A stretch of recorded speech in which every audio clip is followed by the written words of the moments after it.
starter den op, kører en selvtest. Så er den klar. Øverst er der en blå bjælke, hvor der står ny test. Når den blå bjælke er markeret, det er den, der er aktiv, så skal jeg bekræfte via den runde menuknap. Ja, ny test. Så skal I vælge, hvad test. Den kan forskellige test. I har til CRP. Så I skal ned til CRP, bekræfte igen med den runde knap. Så står der påfør prøvemateriale på testkassetten og tryk på fortsæt. Okay, så står den der. Nu er den klar til analysen. Så spritter I borgeren af, stikker med lancetten, tør en dråbe væk, tager jeres kapillærrør, som jeg nu har puttet ned i her, tager dråben, putter det ned i her, vender det 30 sekunder, skruer den lille dut af her, så I har den her dryptude nøjagtigt ligesom for covid-testene. Putter 2 dråber ned i her, 1, 2, og så trykker I fortsæt. Det her er navigation, så I skal lige op og markere med den blå. Fortsæt. Ja tak. Og så skriver den, vend på migration af prøvemateriale. Det betyder, vend på at prøvemateriale trækker ned her. Det er en sikkerhed, for med resultater på sådan noget laboratorieudstyr, der handler det hele tiden om volumen og tid. Så for at få det så nøjagtigt som muligt, så er den her tidsmåling lagt ind her. Nu tæller den egentlig bare til 60 sekunder.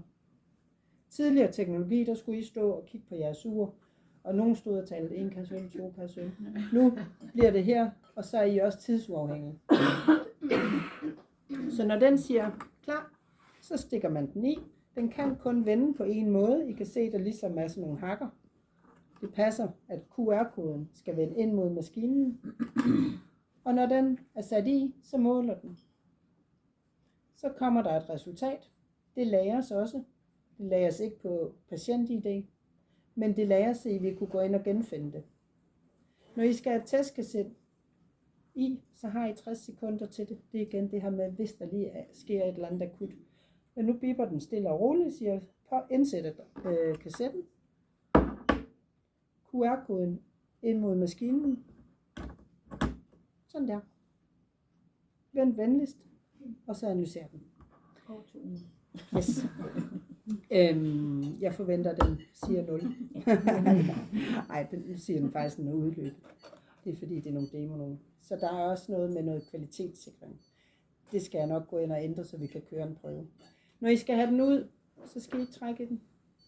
Og det er i forhold til at reducere den kontaminering, der er for jer ved at røre ved potentielt inficeret materiale. Der sidder en sort knap herude. Så I finder jeres skraldespand, og så klipper I den ud. Hvor gør du det dernede, jeg vil se? Ja.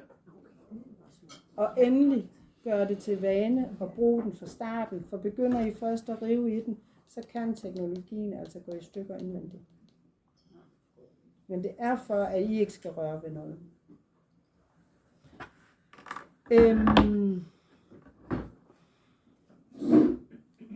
Når I så får et resultat, sæt sådan her ud.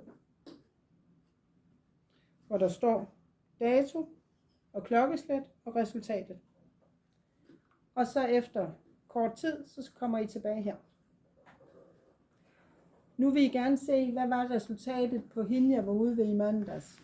Så er det altså piltasten, hvor I bare går nedad, så I kan gå igennem alle de gemte resultater. Okay, det var den her den 21.9. Den vil jeg gerne lige se. Så trykker I bekræft, og så åbner I den her. Men det vil jo være meget sjældent, vi får brug for. Ja. Fordi jeg mener, man vil jo skrive det ind. Ja. Og så kan man jo også være i tvivl, hvor var det, jeg tog den. Ja. Det må jo... Ja, for det er jo ikke på CPR-nummer. Nej, det er det ikke. Så vi er jo nødt til at skrive det ind med det samme. Ja. Det vil alle dage være Den op. her, den er faktisk lavet op. Det er godt. Dejligt. Så den er klar også. Yes. Og så kan kun anbefale, prøv at lege med det. Fordi jo mere man har det i fingrene, jo mere komfortabel bliver man også ved det. Den er sat op til dansk, og den er sat op på dato og alt det her. Hvis der bliver behov for det, så menuen bagved kommer man ind ved at holde på den her. Hold den runde knap nede. Så kan man gå ind, sluk, man kan lave indstillinger, Og se serienummer og sådan noget. Jeg tror ikke, det bliver et problem. Jeg tror ikke, I får behov for det. Det var det, jeg vil sige. Så sådan her er skærmen. Og hvis I skal slukke, holder I den her inde. Så står der sluk i en blå markeret bjælke. Og så trykker I bekræft. Så er den sluk. Så kommer I ud til borgeren. Så tænder I jeres apparat. I ved hjælp af piltasten går ned på CRP.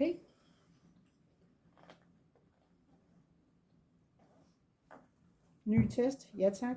Piltast ned til CRP, bekræft, ja tak. Så ligger I den, så gør I klar med jeres ting. I stikker patienten, ringfinger eller langfinger. Første dråbe væk. Kapillærrør helt fyldt. Tager kapillærrøret og putter ned i her. Vender det, ikke sådan her. Vender det, lange seje træk. I skal se det som en menneskelig centrifuge. Det kan godt være noget kraft bag. 30 sekunder, eller til I kan se, at alt blod fra kapillærrøret er opløst. Når det er gjort, så trykker I fortsæt her. I skal markere fortsæt med et piltast op.